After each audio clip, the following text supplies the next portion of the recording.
Oluganda tukwatiriza nate ku kyoto kyaffe ekya Sofia. Tuutuno musule ye 18 luli twaleka Kisirinya bamaze okumunyagulula kati tuyingire ye 18 egamba nti nvembwa weeyotera n'enziragonja waakalira. Mu Luzungu kye tugamba nti from the frying pan to fire. Nga ssente agasajja gezaakwakula ku Kisirinya Nambi zimaze okumuddamu 5 ate yatandika entegeka ey'okubiri. Yapangisa omukesa Nkette amanye engeri gye natambuzangamu obulamu bwange. Yamugamba anoonyereze nnyo azuule oba mu bulamu bwange mwalimu omuwala. Engeri ensasula gye yali ensava omukesi yassa ku bbali emirimu emirala gyonna gye yayina, essira n'aliteeka ku nze. Bwe yabuuza Nambi nti nnyaba omulimu oyagala ngumala eddi, Nambi yamuddamu nti amangu ddala nga bwe kisoboka. Omukesi n'afungiza. Wagenda okuyita omwezi kasookedde atandika okunketta ng'amaze okukizuula nti bwe navanga ku ssomero gye nakolanga naddangayo ewange namuŋŋoona gye napangisanga. Yakizuula nti saagendanga ku binyumu. Yazuula nti waaliwo omuwala eyateranga okukyala n'okusula ewange buli Lwamukaaga ne Sande. Omuwala oyo nno yali muganzi wange nga twakalabaganira omwaka nga gumu n'ekitundu. Naawe munnanga obwomu obumanyi. Kyokka omukesi we yazuulira ebyali bitufaako n'omuwala oyo, omukwano gwaffe gwali gugenda guseebengerera okuva lwe nnakuba eriiso lyange ku Nambi nate. Nali ntandise okufuna essuubi nti twalina okuddiŋŋana ne Nambi. Bwe tolaba ne bwe nali ndagidde ne Kisirinya atunda ekibanja ntere engazi y'ensawo. Sakawuka kaali kakulumye olw'okubanga okwawukana kwange ne Nambi entabo yava ku lunkuse ne wandibadde saamuganza nasaalawo njawukane n'omuwala Nzera Meresi. Bwe nakyatulira omuwala ono yasitula olutalo lw'otalabanga era n'antegeeza nti abasajja baali baamunaganwa, n'olwekyo yali tajja kusimbula yadde ekigere ekimu kiti okukijja mu bulamu bwange. Era yaŋŋamba nti ssebo, akuyinudde bw'aba mukazi tunaabulonda, oba ye baamuweesa mu zaabu tunaalaba. Oba otwagala ojja kutwagala babiri kubanga omusajja taba w'omu. Ekyo bwe kirema fembi waakiri tukufiirwa. Nawulira nga nkoye embeera ennyigiriza bwe ntyo ne mugamba n'obumalirivu nti nnyabo mu bye bampimako toliimu. Ate bwe twali twagalana tetwakola ndagaano yonna.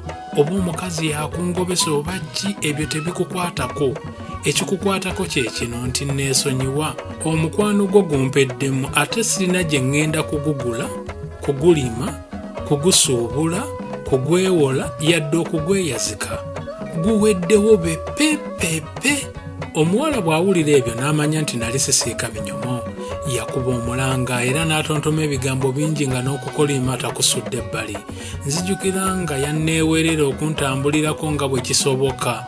Nga byayogera bikalidde yakuŋŋaanya obubwe n'agenda ng'akuba emimiro. Ebyaffe n'omuwala nga mbitadde ku bbali, omukesi yamaliriza alipoota ye n'agiwa Nambi, nannyini ssente.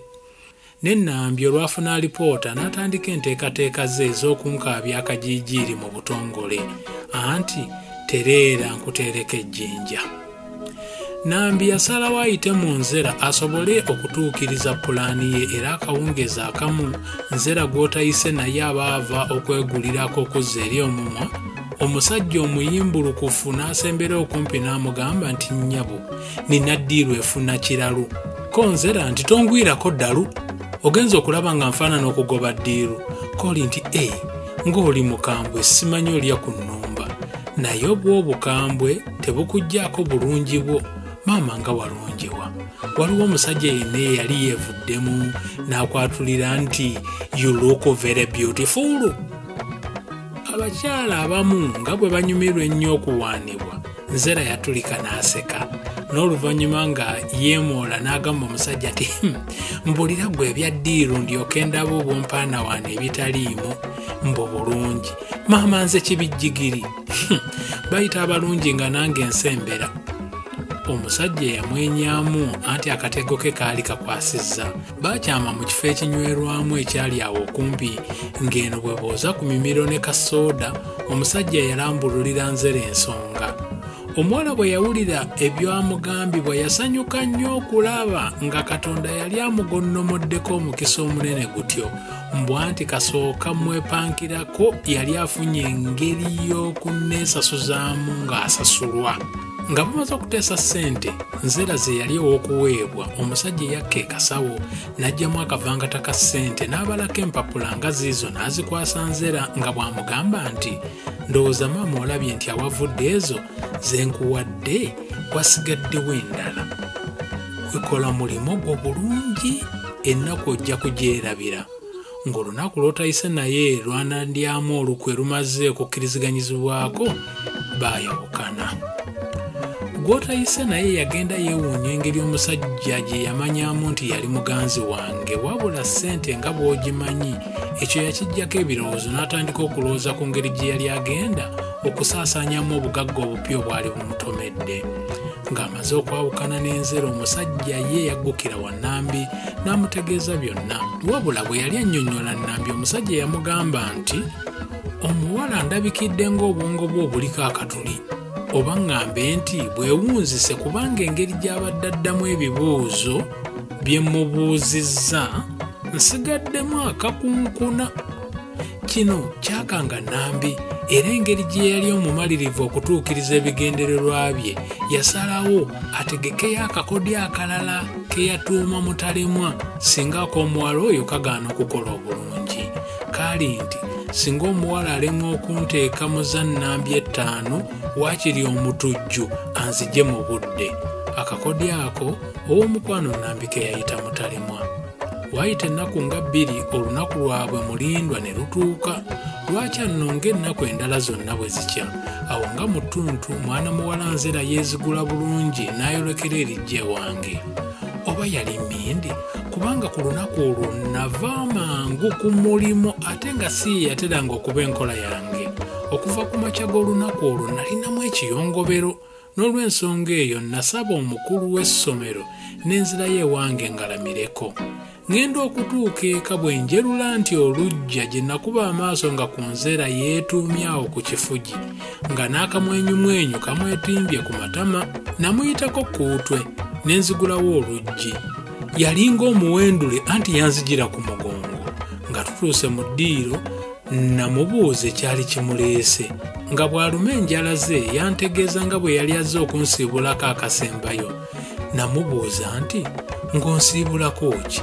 Oba tolina kirala kikuleese fuluma enju yange? Bwe nayogera ebyo, kirabika n'omukwano omutono omuwala gwe yali asigazza mu mutima gwe gwamuggwamu. Mu kaseera ako yayuza ekiteeteeyi kye yalimu. Nali nkyatadde ensaya ng'agabana ebikaawa, Nzera n'aggula akamwa n'akomerera enduulu nga bw'awoggana nti, bannange munnyambe, ekisajja kiikino kinkwata. Bapangisa bannange tebaaliwo anti baali bakyali ku gyabwe. Babakubaawo bandinnyambye kubanga omuwala ono baali bamumanyi. Abayise be badduukirira enduulu, era olwatuuka ng'omuwala abe bayitiramu. Nagezaako okubannyonnyola nga wa munoowo nga bandijja ku byayi ng'ensambagere ezinjogererako nga ndaba mpita mupiira gwa bigere. Bampalaawala yogayoga nga ntemera amabega wa mitayimbwa. Nagezaako okunnyonnyola abaserikale ba poliisi nga bantegeeza kimu nti omusango gw'enzizizza gwali gwa nnaggomola, era ng'omuntu yekka eyali ayinza okumpuliriza yali mulamuzi wa kkooti enkulu. Bwe ntyo naggukira ku mmeera e Luzira. Ekkomera lumbe, era bannange ofanga tebakusibye. Mu mbuzi ekogga nasangayo abasiba abalala, naye nalinga nze yavaako ekyabasibya. Bantandikirawo okumbojja ku luwonzi nga neesirikidde. Gwe wandiise ng'omukulu w'abasibe yampeerawo omulimu gw'okufulumyanga ekidoli. Ng'amaze okumpa omulimu omukulu bwe gutyo okusinziira ku ye, yantuuza mu kkooti y'abasibe basobole okugaayagaaya mu nsonga zange bampe empoza.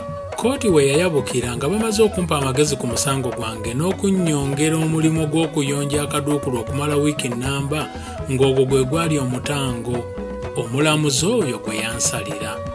Ebbanga lye namala mu busibe ebyantuukako siyinza kubirojja ne mbimalayo.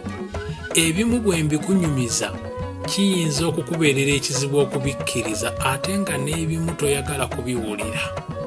Naye ekituufu kiri nti ekkomera lumbe nga twakolanga okubula okubenduka emigongo. Emmere nga tuli ekibu kimu.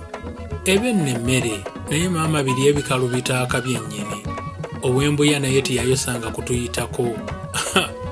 Bannanga obusibe obutamanya buno bubi kubanga embuzi bwe bagigulira omuguwa omupya ogiraba bwebuuka olw'essanyu.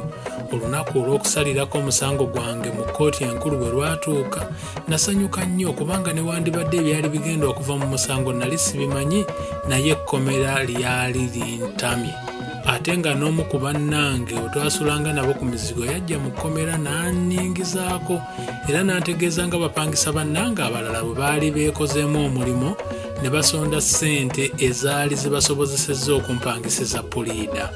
N'olw'ensonga eyo nalina essuubi ne wandibadde lyali ttono, naye kale waaliwo akasuza empisi ku lugo. Ku lunaku olwo enkuba yakeera kufuda emba ng'eneggwa mu ggulu era ffenna abasibe twalwawo okulinnya bbaasi y'ekkomera eyalimu n'emitayimbwa mu madirisa gaayo.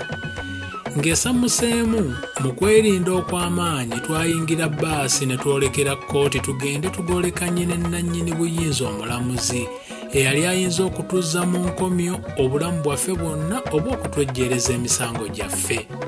Nga tuyingira bbaasi nasaba Ddunda nti yambaayi Mukama, omulamuzi aleme kugwamu mbiro kuba bw'agwamu embiro ayinza okusala omusango ku mbiro n'ensibirwa obwereere. Bbaasi yasimbula era yogayoga nga tuli mu kkooti. Nga tutuuseeyo twalagirwa okufuluma bbaasi kinnoomu. Nga ntuuse ebweru natambuza amaaso mu bantu abaali bakuŋŋaanidde ebweru wa kkooti. Amaaso tegandaga bantu bangi be nali mmanyi, naye nasobola okulaba abamu ku baliraanwa bange ku mizigo kwe twasulanga. Saasobola kwongera kwetegereza anti abantu baali bangi nnyo ate nga n'omuserikale eyali atukuuma atutwala kasiribaggo anti nga songa mbeere alinga songa mbere.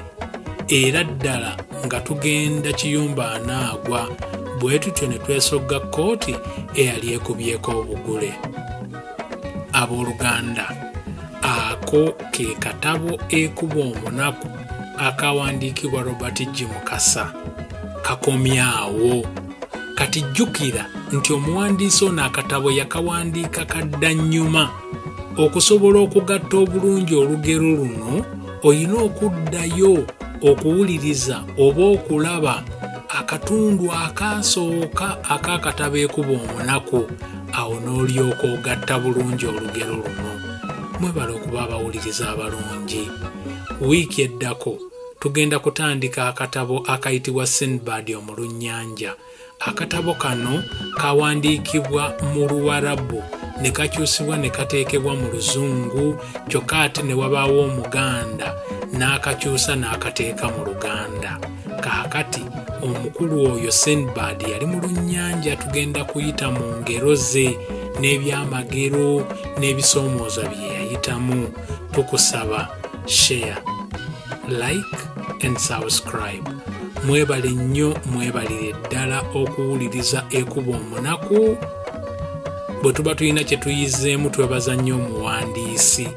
Kaakati tusinkane omulundi ogujja mu katabo Sinbad omulunnyanja. Ng'oyagala okutegeera bulungi ekuba omunaku, ddayo kati owulirize akatundu akasooka kokka kagenda kukugattira olugero luno bulungi.